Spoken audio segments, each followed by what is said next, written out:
राजा हरिश्चंद्र अपने दरबार में सत्य और धर्म पर प्रवचन कर रहे हैं। उनके चेहरे पर तेज और आंखों में करुणा की झलक है। सभी प्रजा उनकी बातें सुनकर अभिभूत हो जाती है।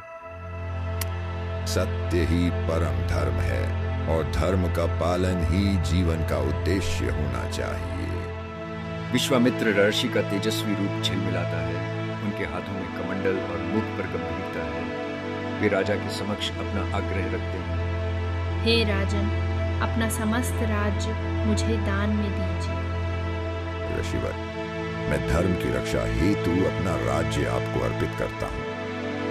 तारामती राजा की पत्नी और रोहिताश्व राजा का पुत्र दोनों उदास हैं, किंतु राजा का चेहरा दृढ़ता से चमक रहा है। वे नदी किनारे बैठकर नए जीवन में जन्म स्वामी, क्या हम कभी फिर से सुखी जीवन देख पाएंगे?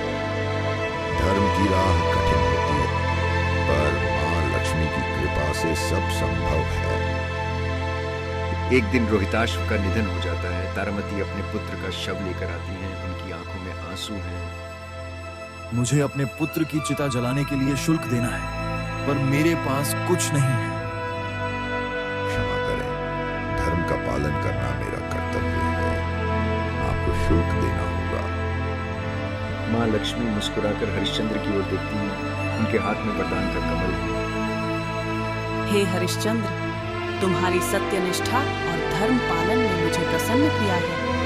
मैं तुम्हें तुम्हारा राज्य और पुत्र दोनों लौटाती हूँ। अचानक रोहिताश्व जीवित हो उठता है और पूरे परिवार की आंखें खुशी से भर जाती हैं। राजा हरिश्चंद्र सिंहासन पर बैठकर प्रजा को संबोधित करते हैं।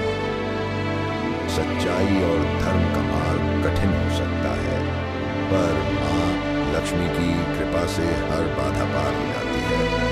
यही अमरता है। प्रजा उनके लौटने पर दीपावली की रात मां लक्ष्मी की पूजा करती है।